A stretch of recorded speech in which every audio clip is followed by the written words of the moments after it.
सीधे आपको लिए चलते हैं सहकारी महासम्मेलन में, जहां इस वक्त प्रधानमंत्री नरेंद्र मोदी अपना संबोधन पहली बार, जिसका भी अमित भाई ने विस्तार से वर्णन किया, पहली बार सहकारिता के लिए अलग मंत्रालय बनाया, अलग बजट का प्रावधान किया।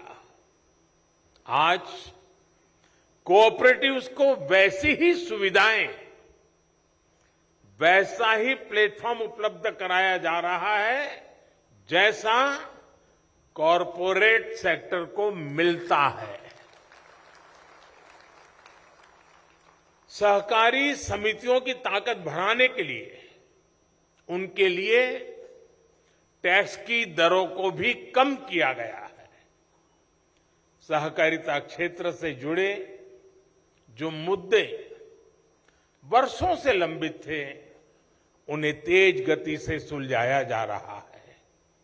हमारी सरकार ने सहकारी बैंकों को भी मजबूती दी है। सहकारी बैंकों को नई ब्रांच खोलनी हो, लोगों के घर पहुंचकर बैंकिंग सेवा देनी हो, इसके लिए नियमों को आसान बनाया गया है। साथियों, इस कार्यक्रम से इतनी बड़ी संख्या में हमारे किसान भाई बहन जुड़े हैं। बीते 9 वर्षों में जो नीतियां बदली हैं,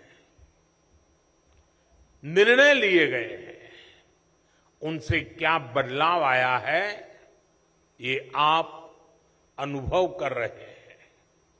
आप याद कीजिए, 2014 से पहले अक्सर किसानों की मांग क्या होती थी? किसान कहते थे कि उन्हें सरकार की मदद बहुत कम मिलती है, कि सहकारी सेक्टर पारदर्शिता का, करप्शन रहित गवर्नेंस का मॉडल बने। देश के सामान्य नागरिक का कोऑपरेटिव पर भरोसा और अधिक मजबूत हो। इसके लिए आवश्यक है कि जितना संभव हो डिजिटल व्यवस्था को सहकारिता में बढ़ावा मिले। कैश लेन देन पर निर्भरता को हमें खत्म करना है। इसके लिए अगर आप अभियान चलाकर प्रयास करेंगे, और आप सब सहकारी क्षेत्र के लोग, मैंने आपका एक बहुत बड़ा काम कर दिया है, मंत्रालय बना दिया। अब आप मेरा एक बड़ा काम कर दीजिए, डिजिटल की तरफ जाना, कैशलेस, पूरा ट्रांसपेरेंसी। अगर हम सब मिलकर के प्रयास करेंगे तो जरूर तेजी से सफलता मिलेगी। आज भारत की पहचान दुनिया में अपनी डिजिटल लेन देन के लिए होती है। ऐसे में सहकारी समितियां, सहकारी बैंकों को भी इसमें अब अग्रणी रहना होगा। इससे ट्रांसपेरेंसी के साथ साथ मार्केट में आपकी एफिशिएंसी भी बढ़ेगी और बेहतर प्रतिस्पर्धा भी संभव हो सकेगी।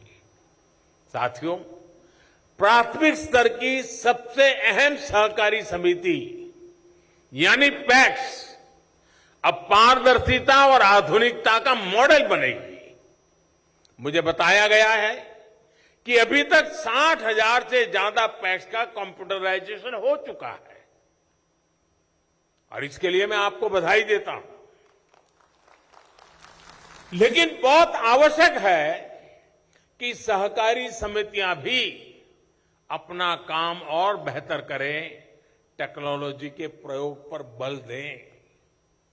जब हर स्तर की सहकारी समितियां कोर बैंकिंग जैसी व्यवस्था अपनाएंगी, जब सदस्य ऑनलाइन ट्रांजैक्शन को 100% स्वीकार करेंगे, तो इसका देश को बहुत बड़ा लाभ होगा। साथियों, आज आप ये भी देख रहे हैं कि भारत का निर्यात, एक्सपोर्ट लगातार नए रिकॉर्ड बना रहा है। मेक इन इंडिया की चर्चा भी आज पूरी दुनिया में हो रही है। ऐसे में आज सरकार का प्रयास है कि सहकारिता भी इस क्षेत्र में अपना योगदान बढ़ाए। इसी उद्देश्य के साथ आज हम मैन्युफैक्चरिंग से जुड़ी सहकारी समितियों को विशेष रूप से प्रोत्साहित कर रहे हैं। उनके लिए टैक्स को भी अब बहुत कम किया गया है। सहकारिता सेक्टर निर्यात बढ़ाने में भी बड़ी भूमिका निभा रहा है। डेयरी सेक्टर में हमारे कोऑपरेटिव बहुत शानदार काम कर रहे हैं। मिल्क पाउडर, बटर और घी आज बड़ी मात्रा में एक्सपोर्ट हो रहा है। अब तो शायद हनी में भी प्रवेश कर रहे हैं।